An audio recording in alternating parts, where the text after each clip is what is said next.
What does the future hold for men like us in this position? What does the future look like where we're actually in a position where we're happy? For most of us, this is like an impossibility simply because of all the psychological ramifications that we face due to isolation and desolation. It's absolutely absurd to think that you can reduce a man's access to a woman and that doesn't really break him internally. A lot of us, we're in this position simply because there is no girl that we liked that liked us back. There is no hope. There is no light at the end of the tunnel. And we face a lot of toxic events and we have a lot of toxic family members, and life seems to always throw things at us and life seems to always try to destabilize us. If you think about it, for millions of years, possibly billions of years, man always had to overcome adversity.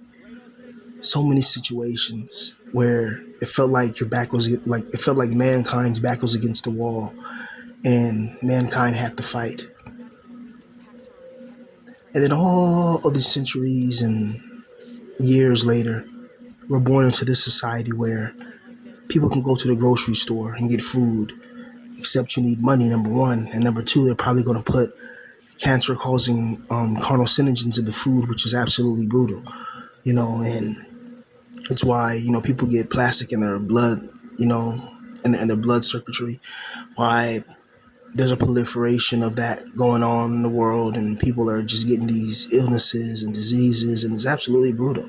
Total Biscuit passed away from that, I believe. I think he passed away from, kidney or colon cell proliferation. It's the best way I can put it. So even though we have the ease of access to get food, to get this, that, and the third, you need money, number one. But what I'm saying is that back in those days, you can go around, you can go hunting, you can go on like an adventure almost. Yes, it was life and survival, but it was more freedom is what I'm saying. And yeah, any second you can get, rammed by a woolly mammoth or one of those giant prehistoric werewolves or or giant wolves or whatever you want to call it, werewolf as well, Cryptids are very real, you know. And for thousands of years you had men living like this, living on the edge, living on the verge, that rush of adrenaline. Nowadays the rush of adrenaline is whenever you don't have enough money to pay your bills. And it seems like they just took us and they kind of put a muzzle on us, telling us that this society, this backstabbing society where everybody betrays each other, where everybody's always trying to get over on each other, where everybody's talking about each other, where everybody's gossiping, when everybody's always causing problems and causing issues. They want you to try to blend into a society like that. And you don't want to blend into a society like that. You want to navigate yourself as far away from a society like that and try to keep your individuality, try to keep your spirituality, try to keep your soul, try to keep that part and that essence of you that makes you you.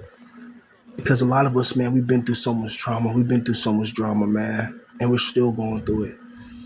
And a lot of us, we don't really have that many people, we don't really have that many people to really talk to really confide into, to talk about our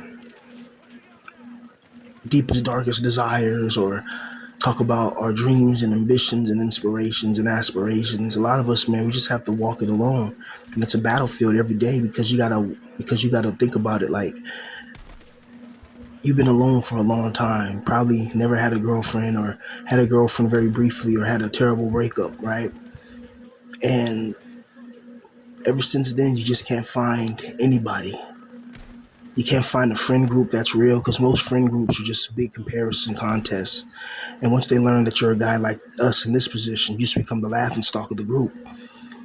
It's very interesting how this world functions and how the world, it, like, the government tries its best to make sure that men specifically are not as strong as they could be. When you take away the economic opportunities, you're already weakening a man's position. So he's operating from a compromised position, then operating from a position where he works at a good paying job, a factory job, or a good paying job that pays a lot, like back in the days, and he's able to meet a girl and raise a family off of that. But knowing what I know now about this world, man, it was already rigged from the beginning. And a lot of us, based on our bone structure, based on our genetics, based on certain things and certain parameters that we had no control over, we were destined for a life of solitude, it seems like. The lack of love, the lack of affection, the the touch starvation, it gets to you mentally. And it plays a huge part in the development of your soul. I know some people say don't put too much emphasis, on not having a woman or whatever. But you gotta understand, a lot of us, man, we have so much love in our heart, even though we got rage in our heart too. But we have so much love in our heart as well. We just want to find a girl and just give that love to. But the problem is the modern day female is going from man to man to man to man. And the modern day female is very promiscuous. Let's just say that. I'm not saying men don't, do their thing, but when women do it, it's just a whole different ball game, right? It's like, wow, you know, because women are supposed to be, sweet and nurturing and, you know, the child bearer and the child raiser, right? And the men are the ones supposed to go out to the wild and, hunt the mammoth, like hunt the mammoth and hunt the massive prey and all that and bring it back to the camp and, you know, but nowadays it doesn't seem like that no more. Nowadays, the men, the hunters, the warriors of the group, the men are trying to just survive working at McDonald's, trying to survive working at Amazon, and that has a tremendous and exponential mental effect when you look at your life and you're not really proud. When you look at your life and you see that all the mistakes that you made, and you're like, damn. Well, the only reason why I made those mistakes was due to external forces. You know, due to the external pressure, people teasing, people laughing, people doing this, and I wasn't in the right mind, so I may have made a mistake or whatever, right? But this world doesn't care about that. This world will gaslight you. They'll pick at your scabs, and then when the wound starts to bleed, they'll blame you. Even though you kept the scab covered with a band-aid, they'll rip the band-aid off, they'll pick at the scab, you know, and then they'll blame you for any ill effects. And that's what this world's about, man. Notice how a lot of us in this position, everybody gaslights us. Everybody says it's our fault that we're in this position. And a lot of us, if we just had the right people around us, we could have been successful. We could have actually been somebody in life that was great. Not just a regular person, not just an everyday, day laborer, but we could have been somebody great. We could have been somebody that was famous. We could have been somebody that actually made it. We could have been somebody that, you know, could have actually obtained things that was impossible to the normal person. But a lot of us, like, we have like people around us that are just jealous. We find ourselves isolated in these positions that seems too well put together to be random negative consequences of quote unquote our actions.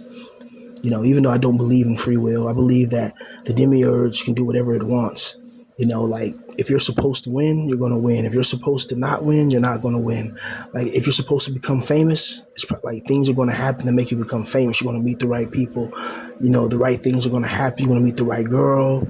You know, she may give you fellatio with a high ratio that night, and the next thing you know, you write a hit record just based on that positive energy that you just had with her. But if you weren't never meant to make it, you'll have things around you go wrong. You have friends betray you. You have people turning their backs on you. You lose faith in yourself, lose faith in your talents, and once that happens, it's just downhill from there. That's why I always advocate, believe in yourself when it comes to your talents. Believe in yourself. If you want to start a YouTube channel, believe in yourself. Start making content. Start talking about your life. Just um, just be careful because you may blow up. Because I didn't think I would ever blow up.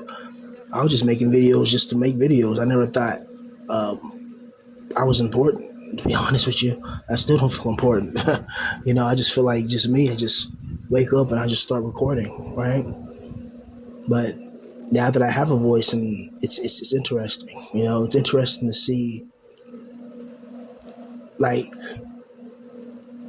like a mini taste of what it would feel like to be a big content creator, right? It's interesting, but a lot of us in this position, bro, we really, really, really needed some type of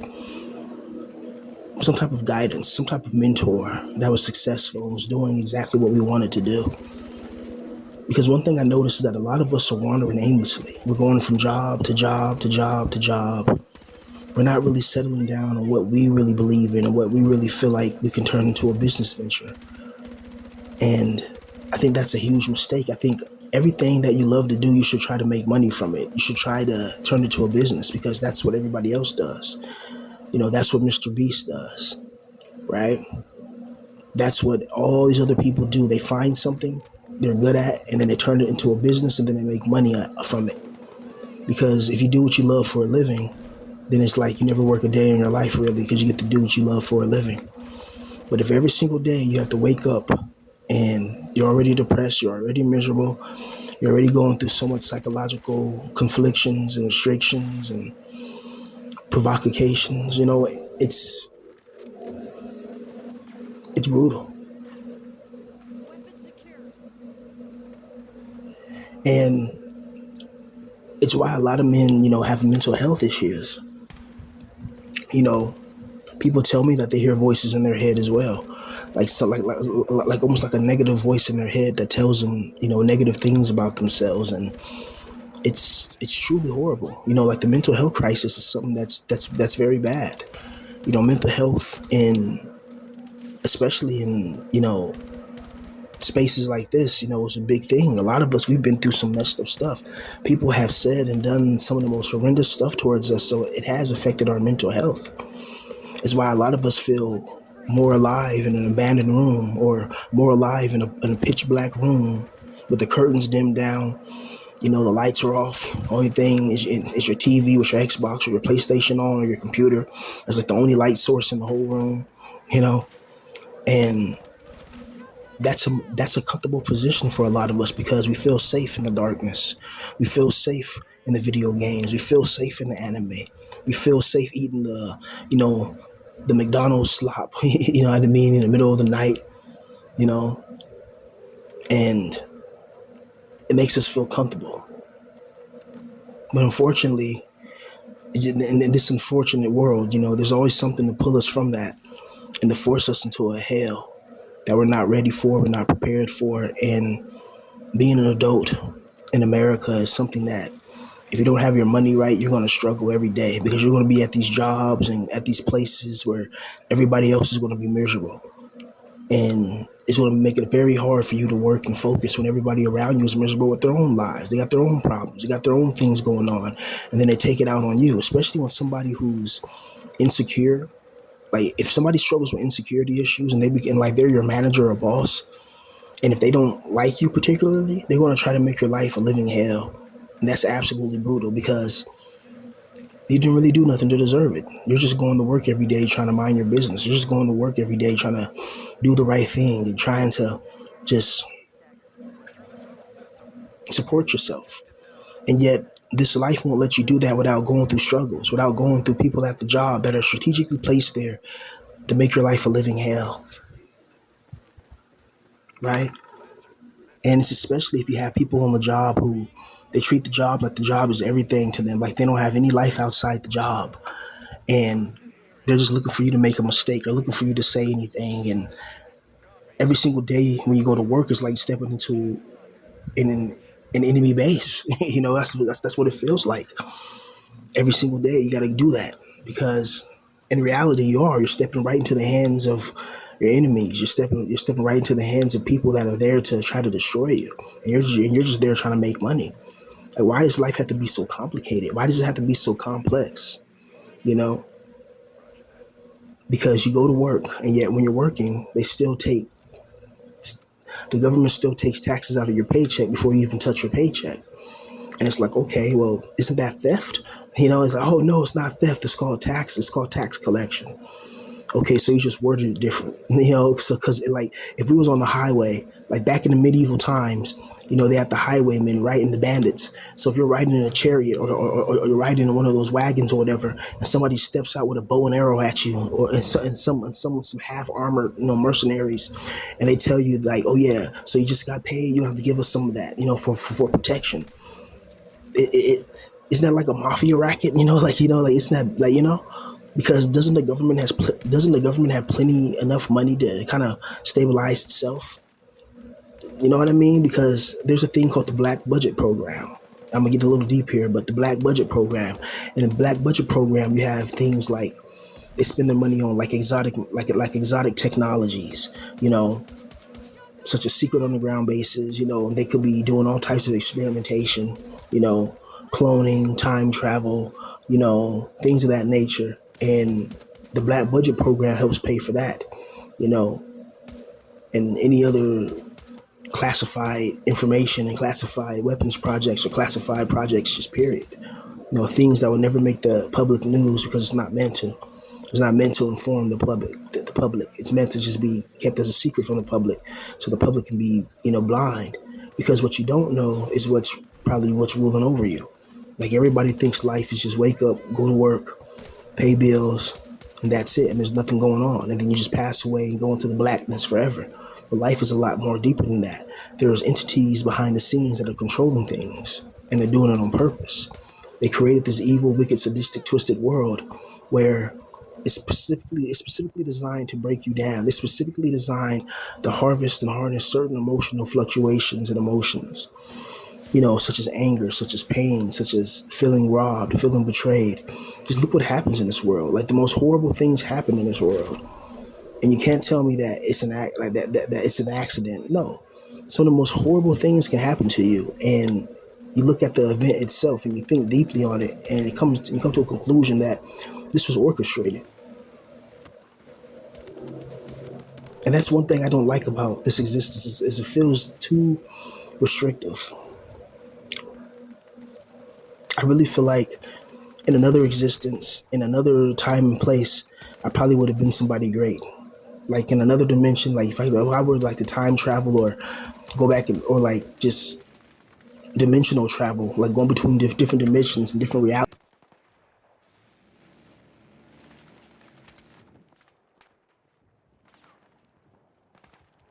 Gotta destroy that gun.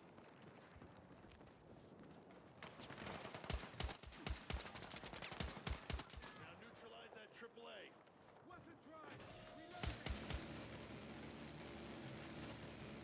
Spare sniper rifle here. Get some C4 on that gun. Weapon secured.